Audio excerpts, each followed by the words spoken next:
Yuri Orlov sat in his chair, hand on his face, letting out a tired sigh. He pressed his phone to his ear, his expression grim as he listened. He thought about the raid's end, feeling sad it had to close this way. His phone rang on the desk, its screen lighting up in the dim room. He answered the call, his sharp eyes focused on the conversation. He leaned forward on his desk, deciding he needed to call a big name. His gaze stayed fixed, his mind working on the next step to take. Sung Jinwoo sat in his car, thinking about a nearby office he knew. He wondered what she saw, if it was a trace of the system's power. He recalled her scared eyes, sure she would not want to see him again. Cars were stuck in traffic, a reason he preferred the subway's ease. His phone buzzed in its holder, showing a call from Go Gun-hee. He answered, hearing her voice as he sat behind the steering wheel. He saw the traffic jam from above, understanding why it was so bad. He looked to the side, questioning if something was done without his say. A blue gate opened in the sky, as people on the ground looked up in shock. Officials tried to direct the crowd, telling them to follow the rules. A man in glasses yelled, stopping someone from entering the area. Sung Jinwoo stood near the gate, surprising everyone with his arrival. People shouted his name, happy he came to handle the dangerous gate. The official yelled again, demanding to know if he had proper permission. Jinwoo held his phone, listening to a voice that sounded different than before. He handed the phone to the official, who looked confused by the call. Jinwoo told the official it was the chairman on the other end of the line. The official bowed his head, promising to follow the chairman's orders. Jinwoo stepped into the swirling blue gate, disappearing from view. The official watched him go, secretly hoping he would trip and get hurt. Two men in suits yelled in shock as they saw the gate appear. The gate's color shifted, turning red as energy crackled around it. The official screamed, wondering if his wish had caused the change. Jinwoo's eyes narrowed, his focus sharp as he prepared for what was next. He stood in the rain, surrounded by trees, feeling the red gate's pull. He walked down a path, knowing the exit was closed and he had to push on. His mother washed dishes, hoping he would follow his own path. Her hand placed a cup down as she thought about the lives he must save. She smiled softly, remembering how she fell in love with his heroism. He smiled back, hearing her voice in his head, telling him to be safe. He faced a monster in the jungle, ready to fight and end it quickly. His shadow moved fast, striking the creature with a bright blue light. He vowed to finish the task, promising to be done within a single day. Sung Jinwoo faced a huge monster, his shadow ready to strike with blue light. He moved fast, his shadow cutting through the air with a bright flash. He stood calm after the attack, smoke and sparks flying around him. Yuri sat quietly on the floor, his eyes closed in deep thought. He opened his eyes slowly, his face serious and focused. Min Byung-yu stood by the window, his hands behind his back, watching. A monster roared, its red eye glowing as it faced a blue blade. His shadow slashed again, green light bursting from the monster's body. The monster screamed, its face twisted in pain as blue light hit it. Thomas Andre grinned, a huge beast roaring behind him in the sky.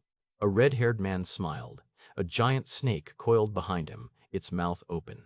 His shadow grew huge, its mouth wide as it prepared to attack. A man in white smiled. Two others behind him looked angry and tense. He talked to another man, both of them smiling at each other. He flew through the air, his shadow cutting down a beast below. His shadow stood tall, blue light glowing from its chest and eyes. A woman laughed as she handed meat to another woman at a counter. He looked down, rain falling on his face, his expression serious. His foot stepped forward, raindrops hitting the ground around it. Dark shapes moved fast in the night, lights flashing in the sky. He fought a beast, red cloth flying as blue light surrounded them. He stood under trees, leaves falling as rain poured down around him. Monsters charged at him, blue light bursting from his shadow's hand. His shadow moved fast, a bright beam cutting through the dark sky. The beam hit hard, smoke and dust flying from the impact. He fixed his tie, rain falling as he said, "Let's move on to the next target." 5 men stared ahead, their eyes glowing with different colors, all smiling. His smile vanished. He looked scared, his eyes wide with shock. He turned to face a dark, shadowy figure with glowing eyes. The shadowy figure spoke, its voice calm and mysterious. A man with long white hair appeared, looking confused. A dark horned figure asked, "Yogamund, what happened?" The horned figure said, "I'm here to let you know about the East Island." The white-haired man replied, "It's the place of the Shadow Monarch." He added, "I'll take that place." The horned figure said, "If Planner fulfills the contract, it'll be all right." The horned figure smiled. "One more thing. There's some good news." He grinned. "There. The great fragment of brilliant light has been confirmed." The white-haired man looked thoughtful, his face in shadow. He said, "You intentionally came here to tell me that?" The horned figure asked, "Then what will you do about it?" The white-haired man said, "Looks like we were being lured here." He said, "He cannot wield the brilliant fragments of light." He thought, "I was wondering why he left a trace." He concluded, "He plans to be getting in our way." The white-haired man said, "Such a shame, we won't have time to play with you." He smiled. "Try to stop us if you can." A hand wrapped in bandages moved quickly, ready to strike. A man in a dark coat lunged forward, sword in hand. He clashed with the white-haired man, their swords meeting with a loud sound. The white-haired man's face showed strain as he fought. The dark-coated man's face was lit by the clash, his eyes focused. A bright explosion filled the screen, light and smoke everywhere. A red sky loomed over a group of people standing by a barrier. A monstrous creature with red eyes roared, "Was it you?" It growled. "The one who's been killing my people." It looked down at the small figure. "To reach this far with that body," it shouted. "My people are already lying in wait. Come out now, everyone." A tree was cut down, the sound echoing through the rain. The monster stared, silent, its red eyes glowing. The small figure looked up. Small? Now that's funny. He stood calm, rain falling around him. A creature fell, its mouth open in a silent scream. A shadowy figure dropped from above, landing near the fallen creature. A group of dark, glowing figures surrounded the small man.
Sung Jinwoo stood in the rain, his face calm as he faced the past.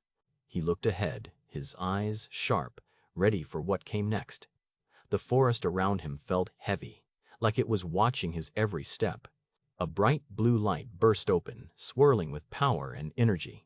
He fell fast through a dark, stone-lined tunnel, no way to stop. At the bottom, a tall, old door waited, carved with strange marks.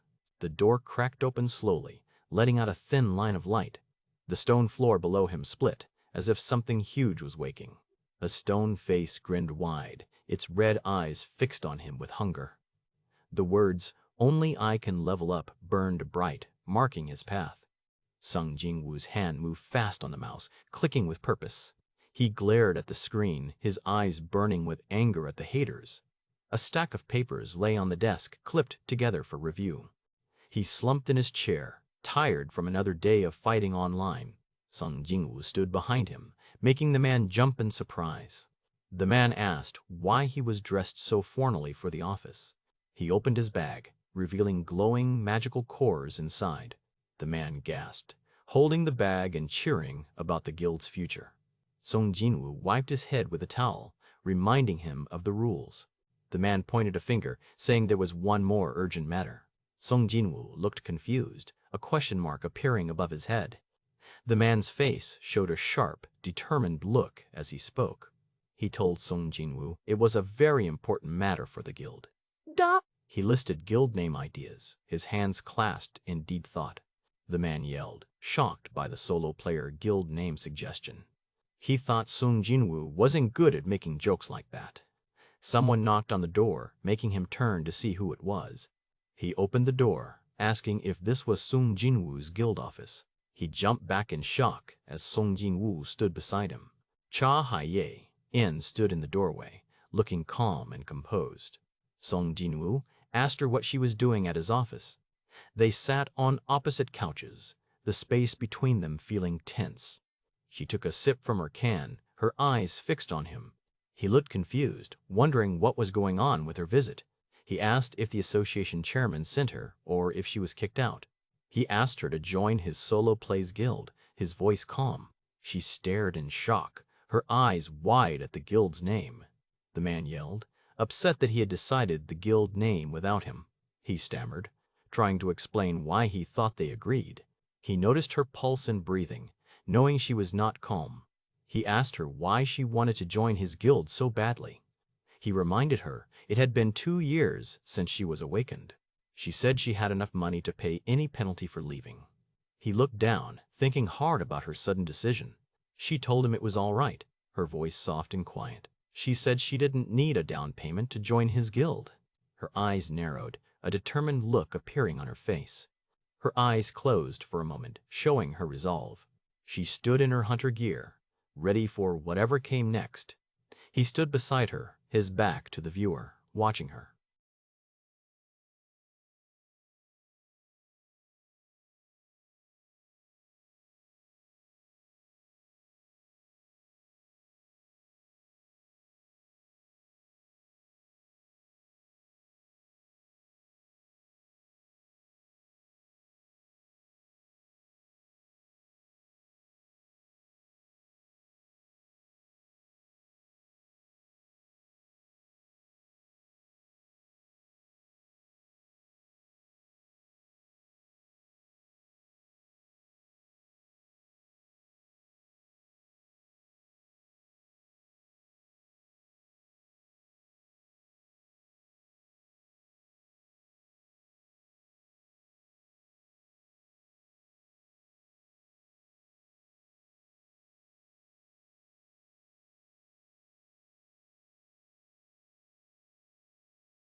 Cha.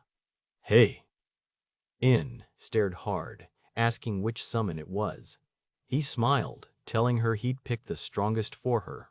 She walked forward, saying they should do it now. He suggested the gymnasium of the association for it. She stood by a door, looking back with a confused, huh? He reached out to her, and she made a small sound. He used his skill, and the words shadow exchange glowed. He pulled her close, as dark shadows swirled around them. A large red monster appeared, startling the man with food. The monster grabbed the tray and ate the food quickly. The building's round roof lit up from inside. They landed inside, surrounded by swirling dark shadows. She looked around the large room, mouth open in awe. He thought to himself, I was right. The skill works like a gate, with an entrance and exit. The entrance forms on the floor, the exit near the target. She stood beside him, ready to begin their task. She remembered. She forgot her weapon back home. He teased her about her pickaxe, and she blushed hard. She yelled that her weapon was not a pickaxe. He laughed, saying he was just kidding with her. She thought maybe they could borrow a weapon from storage. A hand swiped a card, and the machine beeped twice. Hunters can use reserve weapons from the gym for practice. A door slid open with a whirring sound.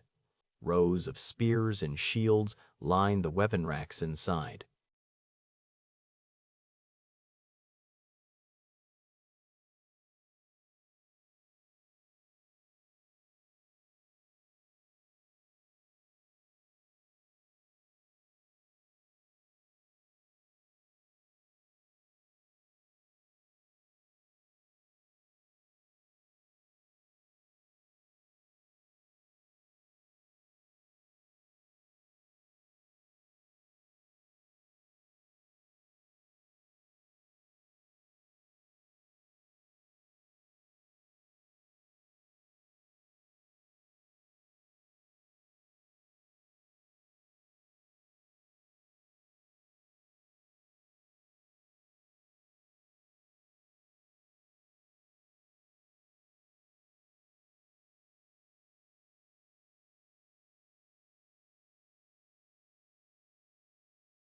Jiehe. In stood with a sword, ready for practice. He asked if the unfamiliar weapon would be all right. She replied that her weapon didn't really matter. The ceiling above them stayed silent and empty. He agreed with a simple right. A curved line showed his thought moving forward. His eye glowed blue, focused and sharp. He summoned a dark soldier, calling him the best swordsman. She looked back, questioning if she feared losing. He explained the win condition, destroy the summon. He thought about calling his strongest soldier, but held back. He decided to begin the test right away. She held her sword, surrounded by glowing energy.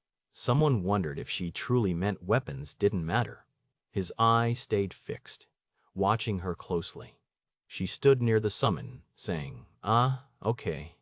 His hand gripped a dark blade, crackling with energy. He offered the blade to the summon, saying, use this.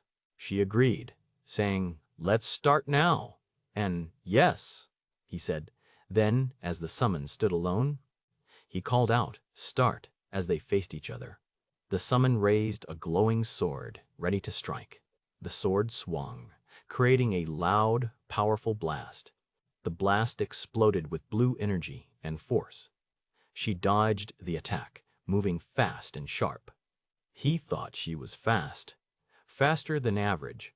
She clashed her sword against the summon's blade. The chairman sat alone in his large, quiet office. He looked out the window, thinking no one reserved the gem. He pressed a button, calling out, yes, Chairman?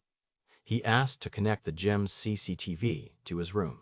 He watched the screen, seeing the two fighters. He thought, when did these two? He asked a woman, did Hunter Sung Jin-woo come? She sat quietly, looking down with a calm face.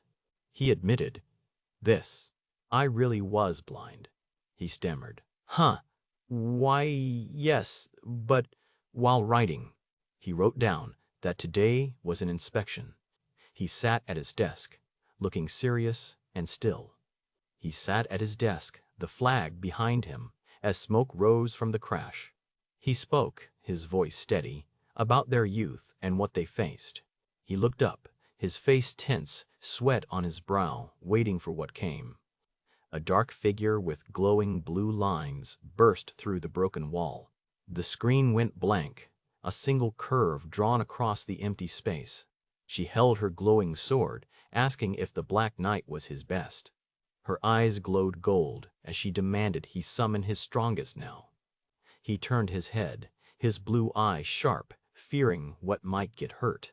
He whispered, "I'll be fine," his voice quiet but firm in the air. She smiled, her eyes fierce, saying she wanted to fight him once more. A dark shape hissed, its white eyes glaring, "I'll ask once again." She stood back, her sword ready as the dark figure surged with power. He stood alone before the beast, its glowing wings spread wide, asking if he'd be okay.